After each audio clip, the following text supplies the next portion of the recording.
तर नमस्कार मित्रांनो, जय शिवराय, जय शंभूराजे। आज मी बऱ्याच दिवसांनी एक नवीन ब्लॉग घेऊन आलेलो आहे।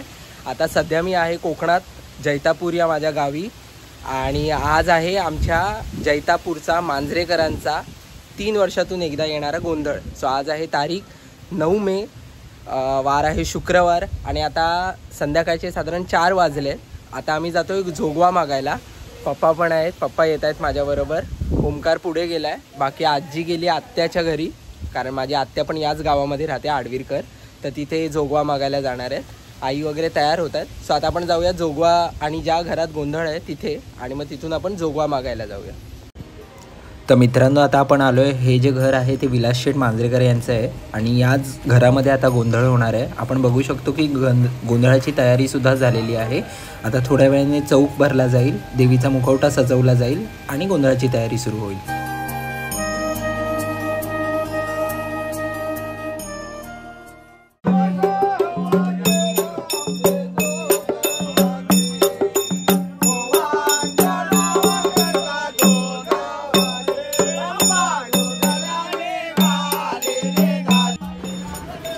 तो गोंधळ घालण्यापूर्वी गावातील सर्व मंडळी एकत्र जमतात आणि ते जातात जोगवा मागायला।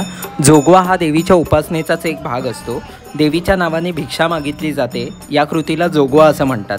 तर जोगवा मागणारी जी व्यक्ती असते ती गळ्यामध्ये कवड्याची माळ घालते, कपाळी भंडारा लावते, हातात परडी घेते आणि घरोघरी जाऊन भिक्षा मागते, आणि या पुढे भिक्षेचा प्रसाद करून तो सर्व भक्तांमध्ये वाटला जातो।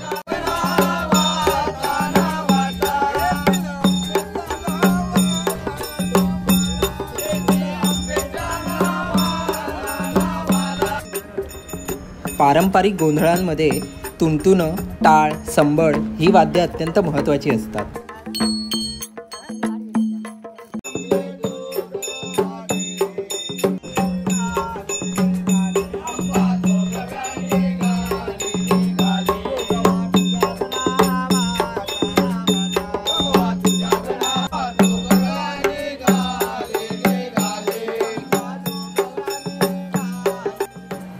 जोगवा मागताना वाडीतील सर्व मंडळी देखील गोंधळी मंडळींसोबत एक होऊन देवीच्या जोगव्याची गाणी म्हणत असतात।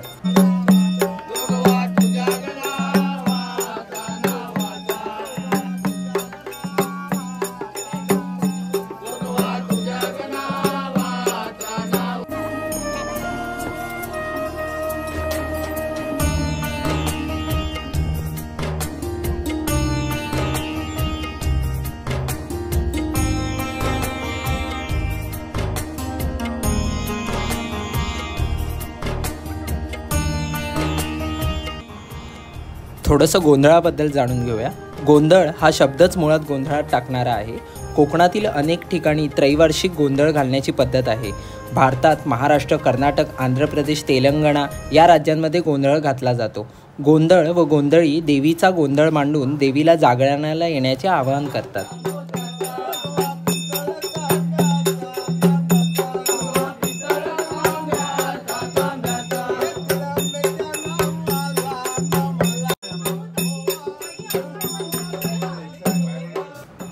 जोगवेकरी जोगवा मागण्यास आलेल्या व्यक्तीचे पाय धुवून स्वागत केले जाते। नारळाने ओटी भरून देवीला तेल, तांदूळ, गहू असा जोगवा वाढला जातो। याच जोगव्याचा पुढे प्रसाद करून भक्तांमध्ये वाटला जातो।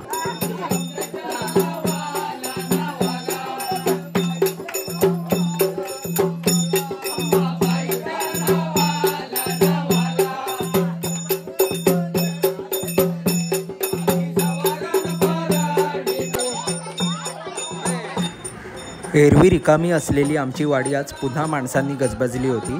चाकरमानी आपल्या देवीच्या गोंधळासाठी गावी आलेले होते। माहेरवशनी देखील आपल्या घरी येऊन देवीला जोगवा देत होत्या।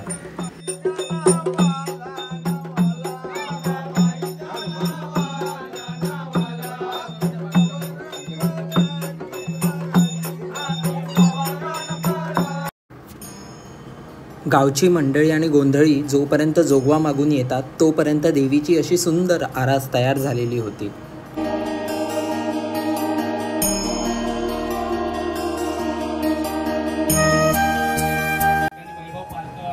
गावच्या भुते या कुटुंबियांमार्फत ही गोंधळाची पूजा मांडलेली आहे. कलश सजवून पाटावर तांदूळ पसरून सुपाऱ्या, निरांजन, समई, 5 फळं असं मांडून देवीचा चौक सजवलेला आहे. सलग 2 ते 3 तास जोगवा मागून न थकता मंडळी इथे आलेली आहेत गोंधळासाठी. कारण हा गोंधळ 3 वर्षातून एकदा संपन्न होणार होता. समस्त मांजरेकर कुटुंबीय आणि आगरवाडीकर इथे आलेले होते. अख्खा गाव इथे जमलेला होता. हे गोंधळाचं घर आहे. सर्व पूजा मांडून झाल्यानंतर देवीला नैवेद्य दाखवला जातो. देवीला नैवेद्य दाखवून धुपाने धुपवले जाते.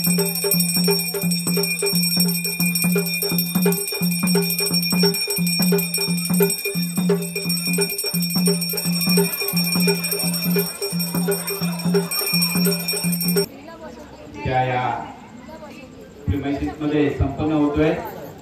साधारणतः 1965ला शेवटचा गोंधळ या ठिकाणी झाला होता. साधं घर होतं, फार मोठी तुळस होती मातीची.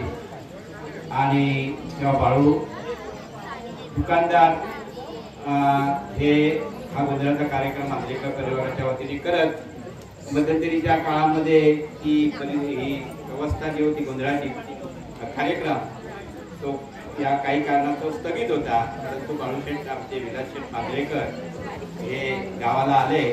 त्यांनी शोधलं की आपली कुलदैवत किंवा गोंधळाचा कार्यक्रम मुख्य देवता कुठे आहे. आणि त्याचा शोध लागल्यानंतर त्यांनी आपल्या मनाची ठरवलं की सर्व मांजरेकर आणि आमच्या वाडीतील सर्व मंडळी, आगरवाडीतील सर्व मंडळी यांना एकत्र घेऊन या कार्यक्रमाची 2004 साली पहिल्यांदा सुरुवात केली.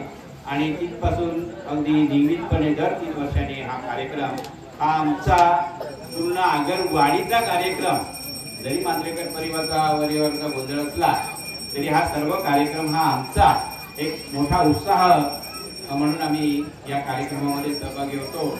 आणि वैशिष्ट्य असं की आम्ही अनेक लोकांना निमंत्रित करतो. आमचे सर्व मित्र परिवार आहे. बाळूशेठचा जो मोठा परिवार आहे मुंबई, पुणे, वेगवेगळ्या उद्योग क्षेत्रामध्ये, त्या सर्वांना निमंत्रित करून ते सर्व या कार्यक्रमाला उपस्थित असतात. खरं तर गोंधळ हा कदमाई आणि राजदरबारी अशा 2 वर्गांद्वारे घातला जातो. कदमाई गोंधळ देवीपुढे दिवटी पेटून देवीला जागरणाला येण्याचे आवाहन करतात. हे गोंधळींना भुते असे म्हणतात. आमच्या गावातील हा गोंधळ भुतेच म्हणतात. ही दिवटी गोंधळ्यांद्वारे प्रज्वलित करून देवीला गाऱ्हाणं घातलं जातं. गाऱ्हाणं घालून देवीला जागरणाला येण्याचे आवाहन करतात. जय भगवती आयशी येता चवाटो उंबरदेव मशेश्वराजी करून जाता विठला मंकाणी देवी भराडी देवी 5 तळा 5 मत्ता राजी होऊन कुट्टी बांधल्या मट्टी बांधल्या जो पुत्र राजी करून सती भराडी देवी राजी होऊन बाप जाप राजी होऊन आणि मांजरेकरांची कुलदेवता राजी होऊन आज 3 वर्षांत सालाबाद प्रमाण काय सालाबाद प्रमाण गोंधळ घालतात तो मान्य करून घे. आणि कडकडवून देवी 4 गोष्टी मांजरेकर भाविकांना सांगू दे.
गोंधळाचा पूर्वार्ध संपला की प्रसादाला सुरुवात होते।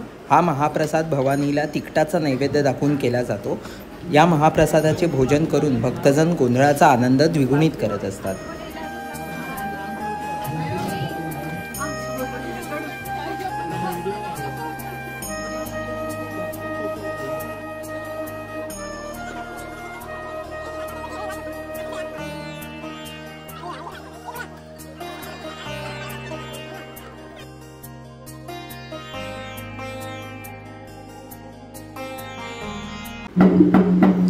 गोंधळ हा साधारण 2 टप्प्यात मांडला जातो, पूर्वार्ध आणि उत्तरार्ध।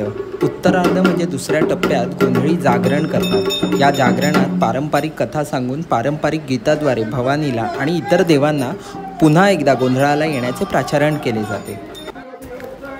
गोंधळी आपल्या पारंपरिक गीताद्वारे एक गोंधळाची मूळ कथा सर्वांना सांगत असतात। ही कथा अशी आहे की परशुरामाने बेटासूर नावाच्या राक्षसाचा वध करून त्याच्या शरीरातील नसांनी तुणतुणं वाद्य तयार करून आपल्या आईसमोर म्हणजे रेणुकेसमोर पहिला गोंधळ घातला आणि ही कथा गीतांद्वारे गोंधळी सर्वांना सांगत असतात।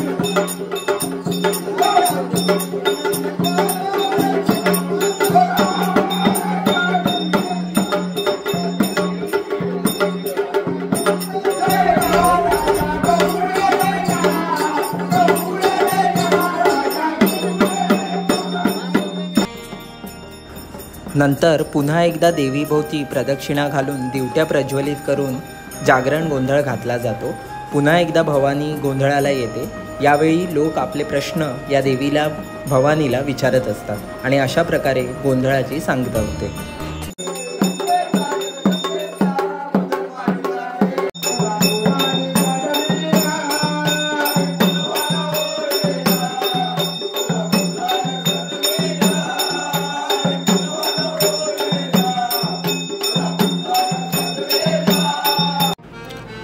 तर हा होता आमचा त्रैवार्षिक गोंधळाचा एक छोटासा व्हिडिओ।